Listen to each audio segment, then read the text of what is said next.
I found out maybe around about 5:30 yesterday. I had been in Newcastle earlier on, and by the time I came home, that's when I picked it up on social media. And I have been speaking to some of the locals, just exactly what happened.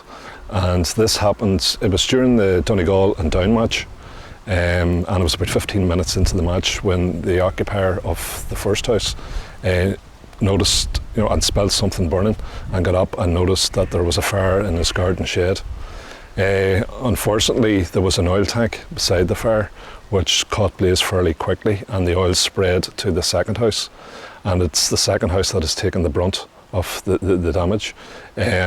Fortunately for everybody, nobody was hurt, and the occupants were able to vacate their houses, and we're very grateful that that is the case. But obviously everybody in the area is shocked and devastated, particularly for the people that live in the middle house, because it is completely gutted.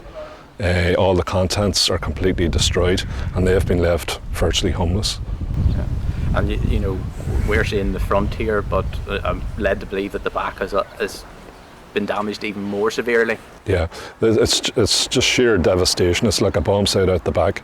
And between garden sheds, the houses themselves, the smoke damage, the water damage, obviously from the fire brigade, and we're very, very fortunate that it's really only bricks and mortar. But at the end of the day, one family has been left completely homeless. The other two families will obviously have to vacate to get their houses, sorted out. But I think the people in the middle house, that's going to take quite a while, because you can see the structural damage, and the contents of the house are completely destroyed.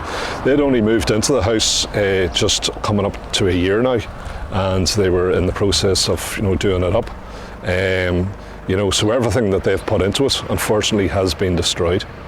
And so, moving forward, obviously, is trying to help that family, led to believe that they're being sorted by the housing executive at the minute, and bread and breakfast for tonight to sort them out for the moment anyway.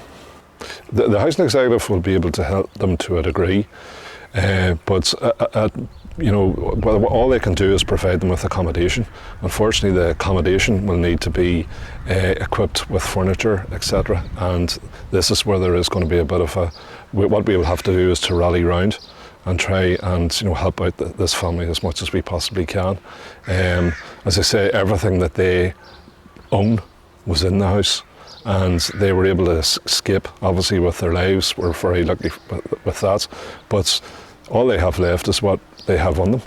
And the housing executive, as I say, will be able to help them out temporarily, but we will have to rally as a community to help out this family. And there was a bit of fear with a gentleman that was taken to the hospital, but you can confirm that he's okay now. Yeah, he's on the mend. He's on the mend. We're very fortunate. It wasn't smoke inhalation; it was more shock.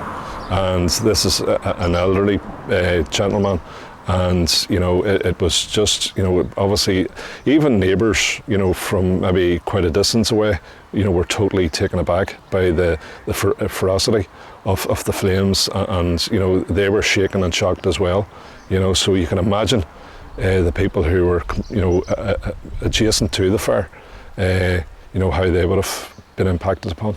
Luckily, but for the intervention of the fire service, that it was just one house, obviously a terrace of houses. It can be quite frightening. We're very fortunate. Obviously the fire service responded quite quickly, and we were able to take control of the fire. Otherwise we could have had an awful lot more damage done, and possibly people hurt as well in the process. So thankfully people were sensible. They stood back and let the fire service just do their job, and they did an excellent job.